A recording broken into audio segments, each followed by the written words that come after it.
नमस्कार. भगवद्गीता भावार्थ या मालिकेमध्ये आपले स्वागत आहे.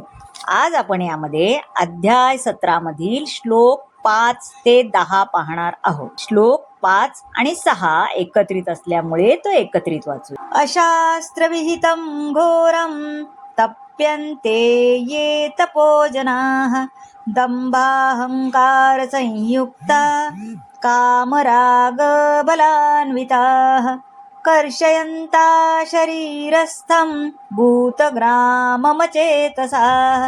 मां चैवान्तः शरीरस्थं तान् विद्यासुरनिश्चयान्. अशास्त्र म्हणजे शास्त्र विरुद्ध, अन्विता म्हणजे प्रवृत्त, कर्षयन्तः म्हणजे यातना देत, अचेतसः म्हणजे भ्रमित मनोवृत्ती असलेले, भूतग्रामम म्हणजे प्राकृत तत्वांचा समुदाय. भगवान म्हणतात, जे लोक दंभ आणि अहंकाराने शास्त्रसंमत नसलेली उग्र आणि कठोर तपस्या करतात, जे काम आणि आसक्तीने झपाटलेले असतात ते मूर्ख असतात आणि शरीराच्या भौतिक तत्वांना व त्याचबरोबर अंतर्यामी परमात्म्यालाही कष्ट पोहोचवत असतात. त्यांना असुर म्हटले जाते. आता असे अनेक लोक आहेत जे शास्त्रामध्ये उल्लेख नसलेल्या तपस्या निर्माण करतात. आपण बघतो वेगवेगळे ऋषी वगैरे काय किती तपस्या करतात. जसे जे लोक अंतस्थ हेतूने उपोषण करतात ते आसुरी लोक आहेत. त्यांचे कार्य हे शास्त्राच्या विरुद्ध असते.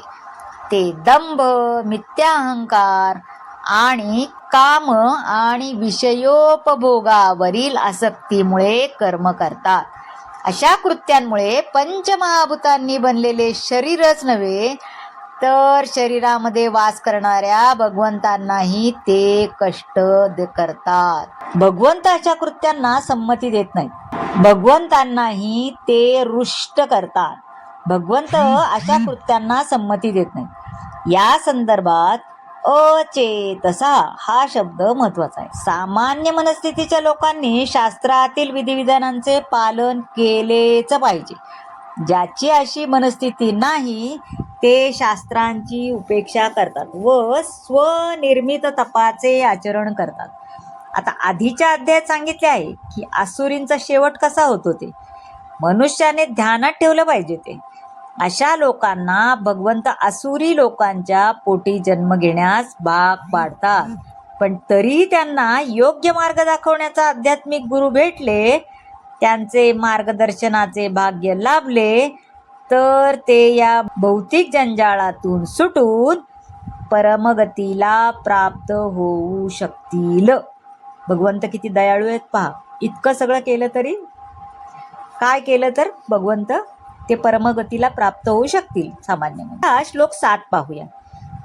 आहारस्त्वपि सर्वस्य त्रिविधो भवति प्रियः यज्ञस्तपस्तथा दानं तेषां भेदमिमं शृणु.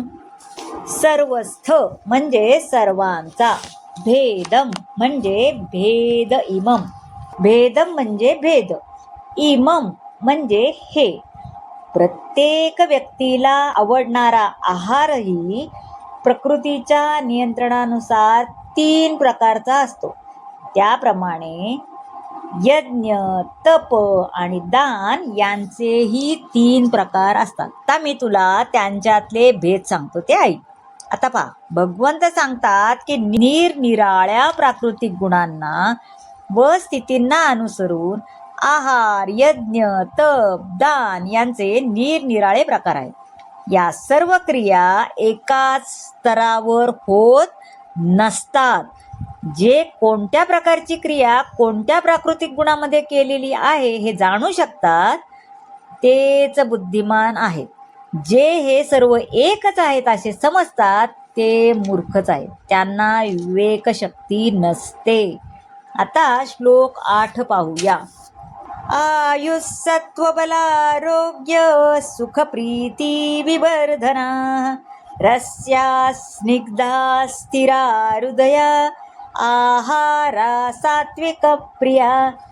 आयु म्हणजे आयुष्य, विवर्धना म्हणजे वृद्धी करणारे, रस्या म्हणजे रसयुक्त, स्थिरा म्हणजे टिकणारे किंवा स्थिर राहणारे. सत्वगुणी मनुष्यांना प्रिय असणारा आहार त्यांचे आयुष्य वृद्धिंगत करतो, जीवन शुद्धी करतो आणि बल, आरोग्य, सुख आणि संतोष प्रदान करतो.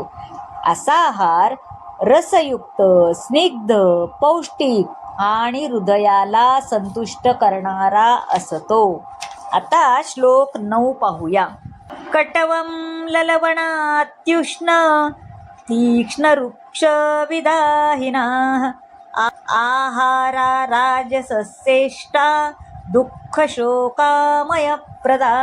कटू म्हणजे कडू, अम्ल म्हणजे आंबट, विदाहीन म्हणजे दाहकारक, इष्टा म्हणजे आवडणारे, आमय म्हणजे रोग आणि प्रदाह म्हणजे उत्पन्न करणारे. रजोगुणी मनुष्यांना अत्यंत कडू, आंबट, खारट, गरम, तिखट, शुष्क आणि दाहकारक आहार प्रिय असतो.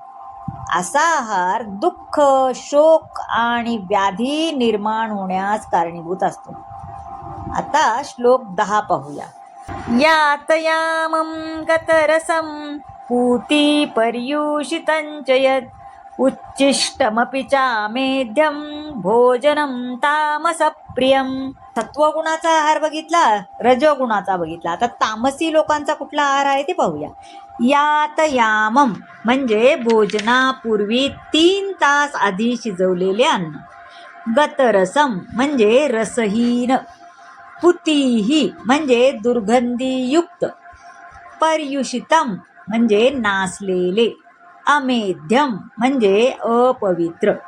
3 तासापेक्षा अधिक काळापूर्वी शिजवलेले अन्न बेचव, नासलेले, दुर्गंधीयुक्त, उष्टे आणि अपवित्र पदार्थांनी युक्त असे अन्न तमोगुणी लोकांना प्रिय असते. आता आयुष्य वृद्धी करणे, मनशुद्धी करणे आणि बलवृद्धी करणे हाच अन्नाचा एकमेव उद्देश आहे, हो की नाही. प्राचीन काळी महान ऋषींनी दुग्ध पदार्थ, तांदूळ, गहू, फळे, भाजीपाला या अन्नाची निवड केली. असे अन्नपदार्थ सत्वगुणी माणसांना प्रिय असतात. हे सर्व अन्नपदार्थ नैसर्गिकरित्याच पवित्र असतात. तर मद्य, मांस हे अपवित्र पदार्थापासून जे पूर्णतया भिन्न असते, हो की नाही. हिंसा करणे हा नरपशूंचा मार्ग आहे. डाळ, वाटाणे, गहू इत्यादी भाजीपाला पदार्थापासून विपुल प्रमाणात प्रथिनं मिळतातच की. तसंच कडू, तिखट, खारट, उष्ण अशा राजसिक पदार्थांमुळे उदरातील जाठररस पण कमी होतो. त्यामुळे पीडा व रोग निर्माण होतात. सर्वोत्तम भोजन म्हणजे भगवत प्रसाद होय, जे भाजीपाला, धान्य, दूध यापासून बनवलेले असते. भक्तिभावाने आपण ते भगवंतांना अर्पण केल्यास तो प्रसादम म्हणून ते स्वीकारतात. पत्रम पुष्पम फलम तोयम अर्थात भक्ती व प्रेम, फूल, माला एवढंच चढवलं तरी बास. या 2 प्रमुख गोष्टींचाच भगवंत स्वीकार करतात.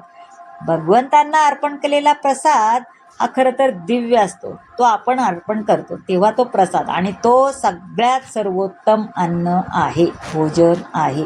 तर मंडळी, तुमचा आहार कसा असावा आणि तुम्ही कुठला आहार घेता, आता हे सांगणारा, तुमचा आहार कसा असावा हे सांगणारा हा भाग तुम्हाला कसा वाटला आणि आवडला असेल तर लाईक करा, शेअर करा, सबस्क्राईब करा. आणि हो, तुम्हाला यानंतर काय ऐकायला आवडेल? भागवत ऐकायला आवडेल का, गुरुचरित्र ऐकायला आवडेल का, अजून काय ऐकायला आवडेल ते नक्की सांगा.